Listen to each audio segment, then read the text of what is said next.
Баршаңызға сәлем. Бүгін мен сіздерге дәрісіз, антибиотиксіз үй жағдайындағы балалардың жөтелі мен қақырығын жібітуге арналған 4 әдісін айтатын боламын. Міндетті түрде видеоны соңына дейін қарап, менің каналыма тіркелуді ұмытпаңыздар. Бірінші әдісі ол 1 кружка ыстық сүтімізге 1 шай қасық сары майымызды салып, сары майымыз ерігеннен кейін жарты шай қасық содамызды және 1 шай қасық балымызды, 3-4 капля йодымызды қосып, жақсылап араластырамыз. Йодты мен міне осылай алдын ала дайындап алдым.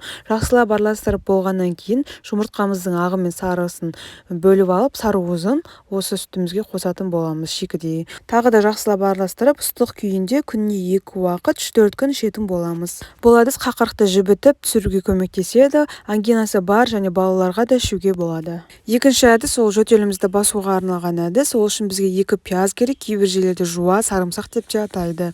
Осы пиязымызды ұсақтап турайтын боламыз. Егер сіздерде блендер болатын болса, блендердің көмегімен ұсақтауға да болады, бірақ ситаның немесе сүзгінің көмегімен суын сүзіп алатын боламыз. Менде блендер болмағандықтан осылай тақтаның көмегімен осылай пиязымызды ұсақтап турайтын боламын. Ұсақтап турап болғаннан кейін қақпағы жабылатын ыдысқа салып, 1 шай қасық қант қосатын боламын. Содан кейін жақсылап араластырамын. Егер сіздерде қанттың орнына бал болатын болса, балды да қосып жақсылап араластыруға болады. Біздің пиязымыздың құрамында фитонцид деген нәрсе болады.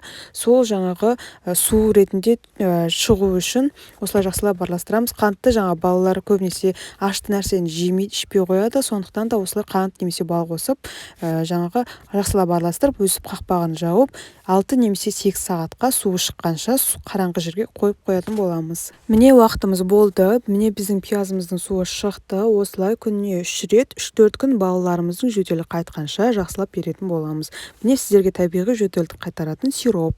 Үшінші әдісімізге жарты шай қасық тұз, жарты шай қасық содамызды қосып, қайнап тұрған ыстық суымызды құйып, тұзымыз ерігенше жақсылап араластырып аламыз. Жақсылап осылай ағарып араласқаннан кейін 3-4 капля йодымызды қосып, жақсылап араластырып, тамақтарымызды шайқауға болады. 5 жасқа дейінгі балалар тамақтарын шайқай алмағандықтан, қолымызға бинтымызды орап, өзіміз баламыздың аузын шайқайтын боламыз. Қазір видеода көрсетемін. Міне осылай қылып балаңыздың тамағын 2 рет 3 рет шайқаймыз. Сонда қақырығын түсуге көмектеседі. Төртінші әдісімізге камфор майы, орысша айтқанда камфорное масло керек және қойдың майы мен бал керек. Ең бірінші біз қойдың майын, 1 шай қасық қойдың майын қосып ыдысымызға, одан кейін 1 шай қасық балымызды құйып, 3-4 капля камфор майымызды қосып, жақсылап араластырып, су моншасында немесе микроволновкада ерітіп ысытып алатын боламыз. Ерітуге қойған кезде қақпағын жабуды ұмытпаңыздар. Міне біздің майымыз дайын болып шықты. Тағы да 1 рет жақсылап араластырып алып, баламыздың мойнына, көкірек тұстарына және арқасына жағып, жылы киіндіріп жатқызатын боламыз. Бұл жөтелді басуға көмектесетін әдістердің бірі. Видеом пайдалы болған болса, каналыма лайк басып, тіркеліп, қоңырауша белгісін басуды ұмытпаңыздар.